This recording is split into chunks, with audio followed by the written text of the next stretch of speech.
Para wargi sadaya, wilujeng patepang dina acara Sabda Sunda. Mugia janten berkah kanggo urang sadayana. Mangga wilujeng ngadangukeun.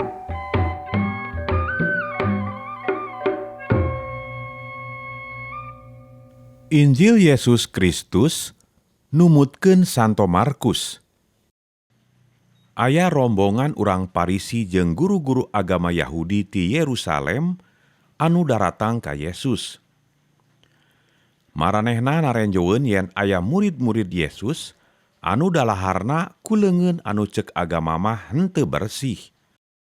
Nyaeta leungeunna henteu dikumbah heula nurutkeun aturan anu ku urang Parisi diparentahkeun ka jalma-jalma. Urang Parisi sakumaha umumna bangsa Yahudi, kacidatuhuna kana adat karuhun, tara wakaprak dahar lamun tacan bebersih heula leungeun nurutkeun cara anu tangtu. Kitu deui, dahareun naon bae anu asalna ti pasar, tara terus didahar lamun tacan dikumbah heula. Loba deui adat ditinggal karuhuna teh, kayaning aturan maresihan cangkir, mangkok, paparabotan tina tambaga jeung tempat tidur. Kusabab kitu eta urang Parisi jeung guru-guru agama teh naranyakeun ka Yesus pokna. Kunaon murid-murid anjeun henteu nurut kana adat karuhun urang? Dalahar make leungeun anu ceuk agama henteu bersih. Waler Yesus, aranjeun teh munapek. Cocok jeung ramalan Yesaya ngeunaan aranjeun. Anu kieu tea. Ieu jelema-jelema dawuhan Allah, hormatna ka kami ngan semet omonganana, hatena mah jauh ti kami. Cumah bae ibadah ka kami, sabab ngajarkeun aturan beunang manusa, anu dianggapna aturan ti kami. Kitu aranjeun teh, satia kana aturan beunang manusa, miceun parentah ti Allah. Saurna deui, aranjeun kacida pinterna ngalindih parentah Allah ku aturan sorangan teh. Parentah ti Musa, kudu hormat ka indung bapa, jeung anu ngagogoreng ka indung bapa kudu dipaehan.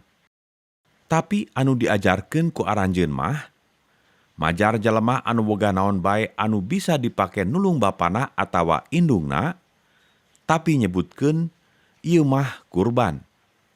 Anu maksudna geus dibaktikeun ka Allah, eta jelema dibebaskeun tina kawajibanana nulung ka bapana atawa ka indungna. Kulantaran kitu, eta pangajaran aranjeun anu dikeunakeun kanu sejen teh ngabatalkeun dawuhan Allah. Loba keneh hal-hal saperti kitu anu dilampahkeun ku aranjeun teh. Geus kitu jalma rea ku anjeunna sina kumpul deui. Tidinya saurna, darengekeun ku sararea supaya ngarti.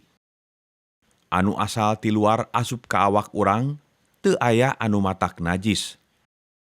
Anu matak jadi najis mah anu kaluar ti diri urang. Pek darengekeun ari baroga ceulimah. Sanggeus anjeunna aya di bumi ngantunkeun nu rea, murid-murid marenta diterangkeun pilahirna anu tadi.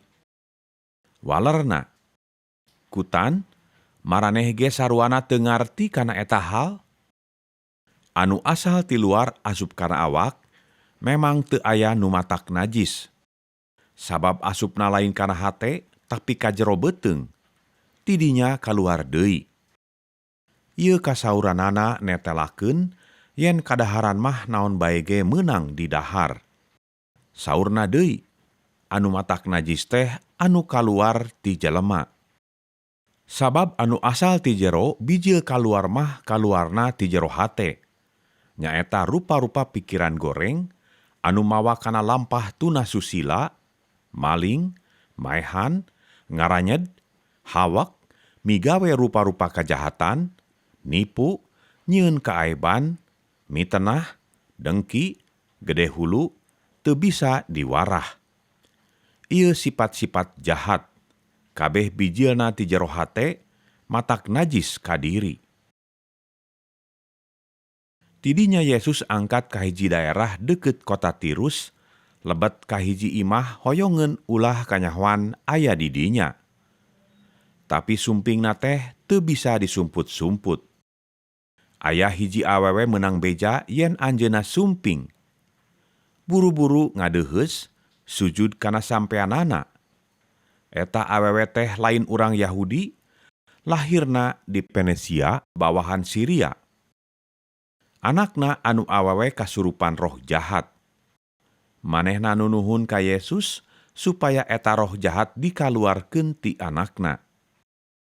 Tapi waler Yesus, anu kudu diheulakeun daharna teh barudak. Salah nyokot dahareun barudak terus dibikeun ka anjing. Juragan, tembalna. Anjing oge di kolong meja sok kabagian sesa-sesa tilas barudak.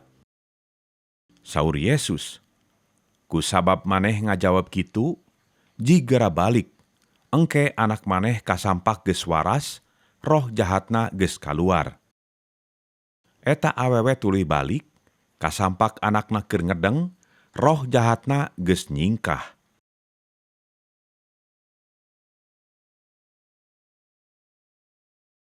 Di daerah Tirus Yesus jengkar ka Talaga Galilea ngalangkung Sidon. Jalana ka daerah 10 kota. Aya anu mawa jelema anu nyatorek nyapireu supaya ku anjeunna ditumpangan panangan. Yesus nyandak eta jelema misah tinu rea, tuluy remana diantalkeun ka jero ceuli eta jelema. Geus kitu anjeunna ngaludah, terus nyabak kana letahna. Bari tanggah ka langit anjeunna ngarenghap jero tuluy ngalahir. Epata, hartina, muka. Harita keneh eta jelema teh jadi bisaeun ngadenge, sarta letahna anu balelol jadi bener, ngomongna bentes. Maranehna ku Yesus teu meunang cacarita kanu sejen. Tapi beuki dicarek, ngabeja-bejakeunana beuki rosa. Sakur anu ngadarenge hal eta, manihareraneun sarta ngaromong kieu. Sagala damelna sarwa sampurna, nu torek ge nepi ka bisa ngadenge, nu pireu nepi ka bisa ngomong. Sakitu dawuhan Gusti Allah.